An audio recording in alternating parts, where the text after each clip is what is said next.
Okay, I had to straighten out some of these steel pipes. They were bent up pretty bad. Still ain't perfect, but 4 times better than what they were. And then we've been playing with the grapple.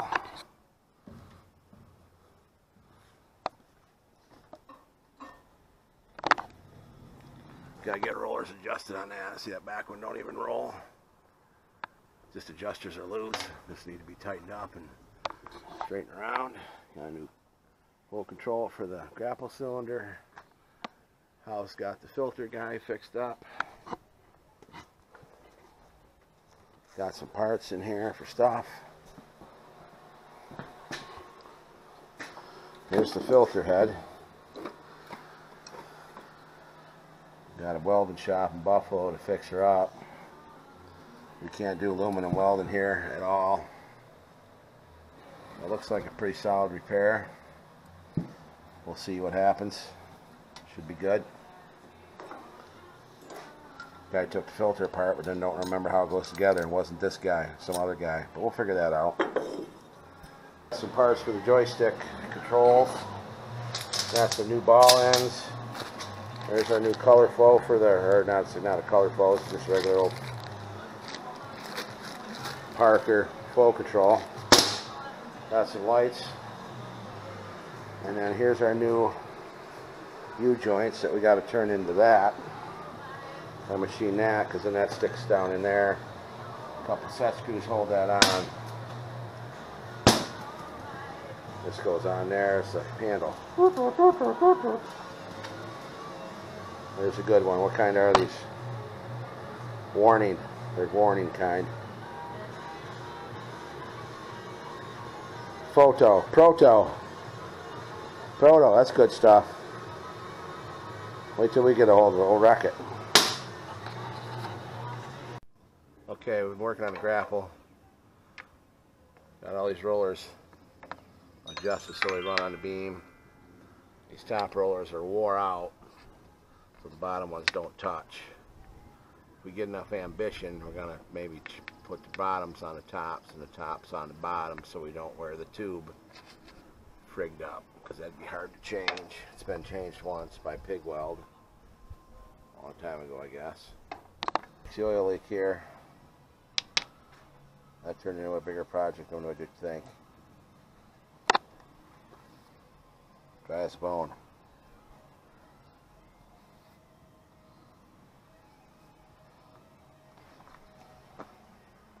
Got our boom pipes mounted back up here. Gotta get the cloth wrap to put them hoses in. There's a piece there, but it don't work.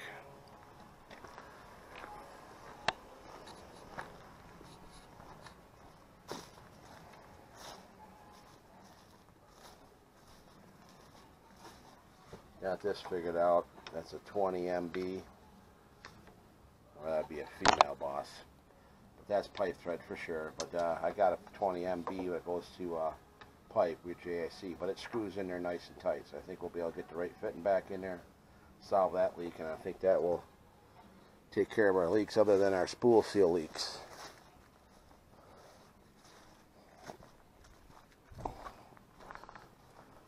We still got these valves leaking. But maybe we get some parts from Multitek. Finally got some parts coming from them. That was a little bit of a struggle, but got these all back in.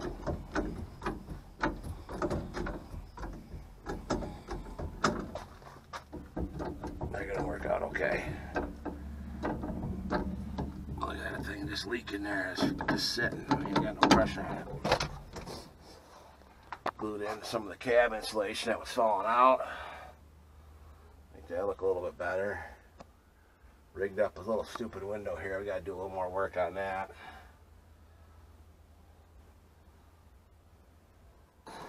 See, there's a little track in there where the window slides up and down, but the track is narrower than the opening, so the window falls through. Of course, this is not the right window, but it's better than nothing. But we'll have to make a little piece that just keeps it from falling through the hole. You're going to have it down most of the time, because you got to get your pickaroo. Reach out here and straighten shit out every now and then. So usually run with the window open unless it's winter time. And then you got a heater back here, and you probably run with the window open anyhow. Then realize these switches weren't bolted enough, and have to secure them and tidy up that wiring a little bit before that gets pulled out the cab door. And he wants to put these bitchin' LED lights on, which would probably be badass. See this sucker to the moon, but here the customer is not always right. Here the customer is usually never right. That's the type of people we're working with. But we're just going to get new light bulbs here and screw the light bulbs on and be done with it. It's too much friggin' around changing everything over. These will be fine for the friggin' 10 hours you're going to have her cut in the dark. Probably scared of the dark. If you're like me, you're scared of the dark.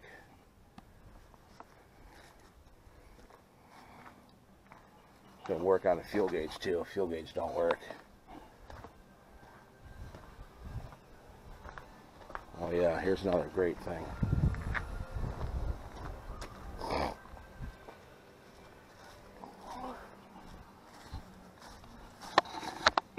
I took the battery cover off just to look, because I'm curious. This is our ground here. Ground comes over to here.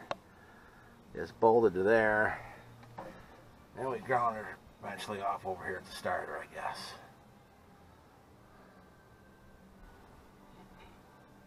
Maybe we just run a frame ground, and I guess we just run a ground, better ground right to the battery. Oh, there's somebody's wrench. Jeremy's.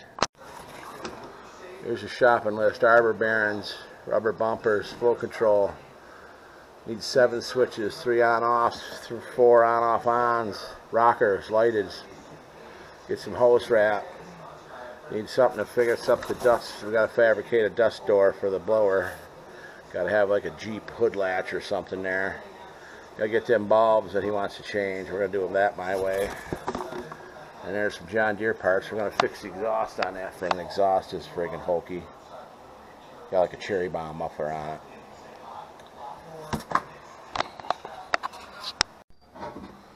Okay. Here's the tip pan. Block drops into this, and then it tips it off into the spreader or splitter. And then this has been neglected a little bit. Of course, it's got grease fittings built into it from the factory. It looks like the previous owner was lubing her up with mud. I guess that's what that is. So it looked like it's turned in the bearings instead of turning on where it's supposed to turn. And go on there, and the set screw goes in there. So looks like that shaft has been turning for quite some time. It did come out of the pipe without too much beating. But these are all mushroomed over, and you can't screw them back into the bearing block thing. Just sad. A little bit of grease. There's the tip pan. Got all that ready to go back together. Straighten out that bent corner. And there was another corner, another piece bent, but I was able to beat that with a sledgehammer. And I was looking at these parts. It's amazing how hard a set screw is. Because of course the set screw wore into that piece. Machine that down. Plus this piece in here you probably can't tell, which is a big hump right here. And that's right in line with the set screw. The set screw wore a groove in the shaft, and the shaft evenly wore the board out on both sides, plus probably wore this down some. But not in the area where the set screw. The set screw is like the cutter. Huh. Stupid fact.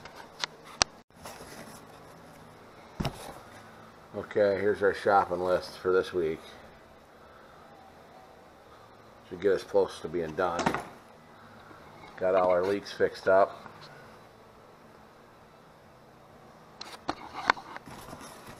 Get our arbor bearings, some rubber bumpers for the carriage, flow control valve. Got to get new switches for the cab. Need some hose wrap for our grapple hoses. Need some bulbs. He wants to wire up halogen lights, but that's too much work. $8 a piece. We're gonna put the light bulbs that are back in there. Well, they're LEDs. These are gonna be halogens. We gotta get some dust door parts. Maybe get a new exhaust. That's the John Deere part numbers for that. And there's some hydraulic fittings we gotta get. That's for the valve. We should be able to, I got another fitting I was able to screw in there, so that's a savable port. So things are looking up.